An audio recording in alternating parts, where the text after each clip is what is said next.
O pânico tomou conta da equipe. Dr. Pedro, que antes era cético, agora tinha o rosto pálido e os olhos arregalados. Fechem tudo. Tirem as brocas. Ele gritou, mas era tarde demais. O vapor que saía da fenda começou a solidificar, formando estranhas estruturas cristalinas que se retorciam e cresciam em um ritmo alarmante, e então, as raízes se moveram em direção aos homens.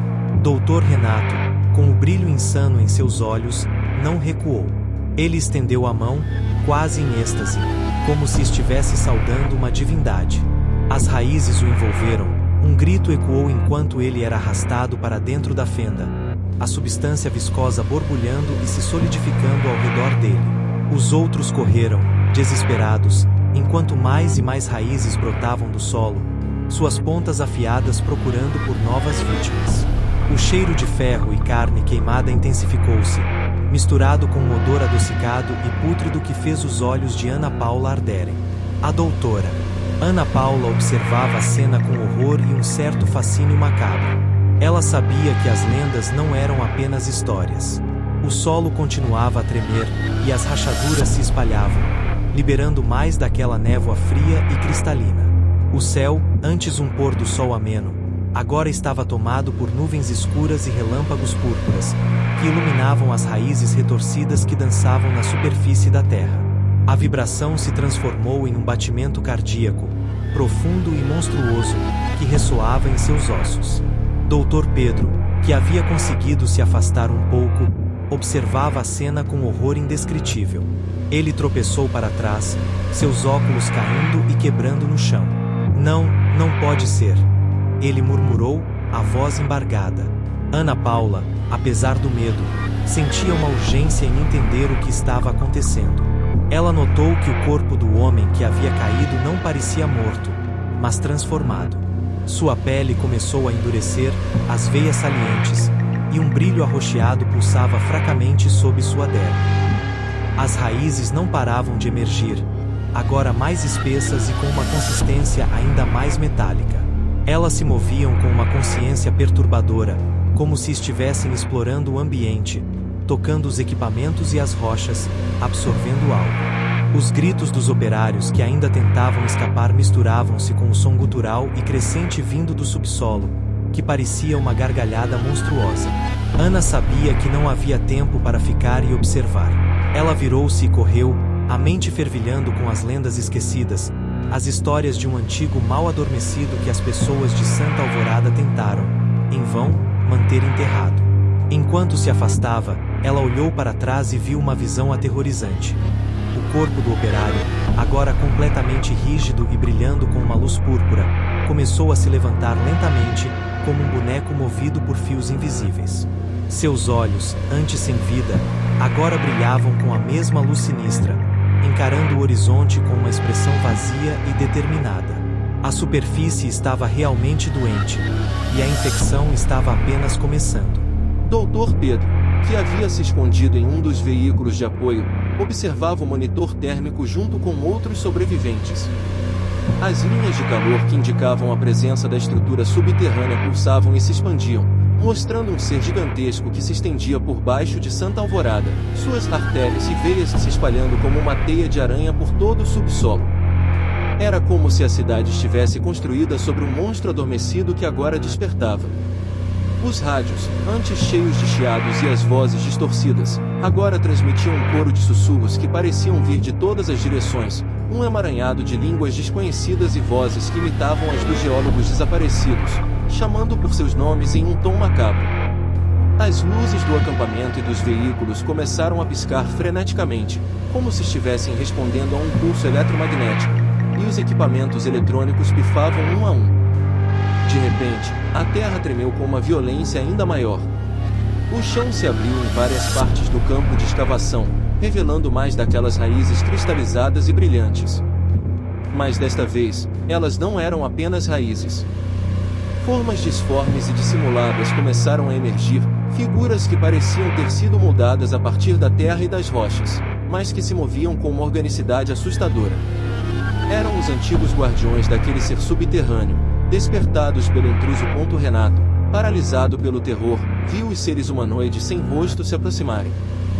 Seus passos pesados faziam a terra tremer, e o brilho verde que pulsava em suas veias se intensificava, iluminando a paisagem apocalíptica.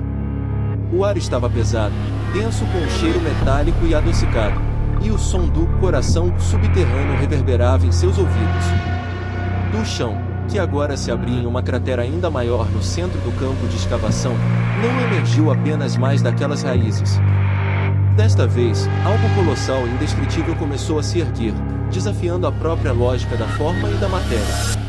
Era uma estrutura orgânica mineral, composta por rochas que pulsavam com luz púrpura e carne retorcida, fundindo-se em uma massa horripilante que se elevava aos céus. Era o organismo inteiro que Renato havia visto no monitor, agora visível. Era uma criatura sem olhos, mas que parecia observar tudo, sem boca, mas que exalava um sussurro ensurdecedor que penetrava na mente.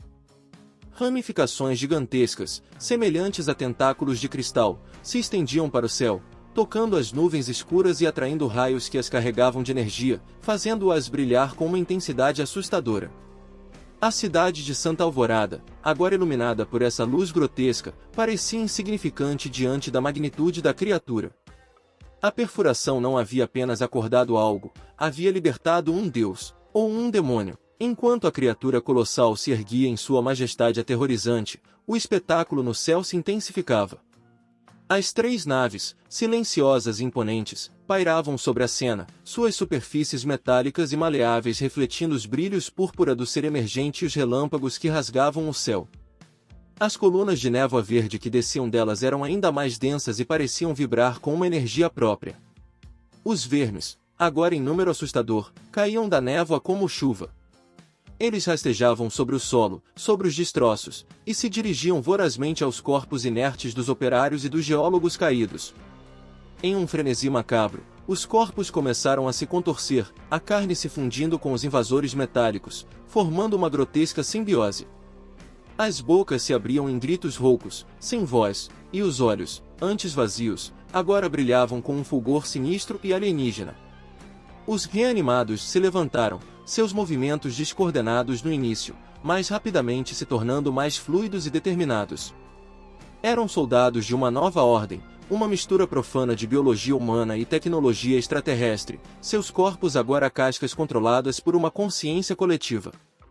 Eles não tinham mais feições humanas, mas sim uma fusão de pele pálida e placas metálicas que pareciam ter crescido de seus ossos. E então, em uma marcha inexorável, eles começaram a se mover em direção à cidade, uma legião de mortos-vivos guiados por uma vontade alienígena, prontos para espalhar a doença que havia despertado do subsolo. No centro de Santa Alvorada, os moradores que ainda estavam acordados testemunhavam o terror se desdobrar. As luzes da cidade começaram a falhar, mergulhando as ruas em uma penumbra sinistra. O som do coração subterrâneo, antes distante, agora ecoava por toda parte, amplificado pelas fundações das casas. O pânico irrompeu nas ruas, mas não havia para onde correr, nem onde se esconder do que estava por vir. As figuras reanimadas, com seus corpos disformes e olhos brilhantes, emergiam das sombras, avançando em uma marcha incessante. Elas não corriam, não gritavam, apenas caminhavam com uma determinação implacável, seus passos pesados ressoando no asfalto. A névoa verde que descia das naves pairava sobre a cidade, trazendo consigo mais vermes que se infiltravam em cada fresta, em cada casa, buscando novos hospedeiros para sua infecção. E então, o primeiro verme, um dos pequenos batedores que precediam a horda, tocou o asfalto da praça principal de Santa Alvorada. Nesse exato momento, o chão sob a cidade tremeu com uma violência apocalíptica, rachando ruas, derrubando edifícios e abrindo crateras de onde jorrava uma luz púrpura intensa. Não era apenas um tremor, era um pulso, um batimento cardíaco colossal que reverberou por todo o planeta. O próprio solo parecia se contorcer em agonia e êxtase, como se a Terra estivesse se libertando de um sono profundo e milenar. As naves pairavam acima, indiferentes, enquanto a criatura gigante, emergindo do centro da área de escavação, estendia seus tentáculos de cristal sobre a paisagem, conectando-se a algo maior, a algo que se estendia além de Santa Alvorada, além do Paraná, talvez além do próprio mundo. A invasão não era apenas local, era global. A Terra havia acordado, mas não para o bem da humanidade.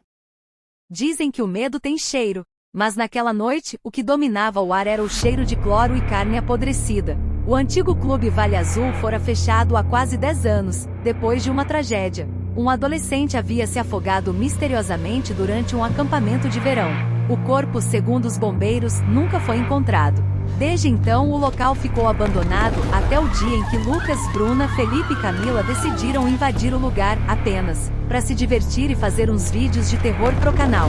A piscina ainda estava lá, enorme, coberta por uma lona escura, com o barulho da água pingando de algum cano quebrado.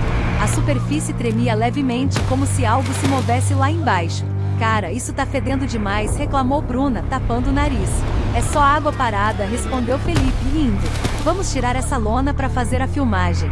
Camila, com a lanterna do celular tremendo nas mãos, ajudou a puxar. A lona grudava pesada como se algo a segurasse por baixo.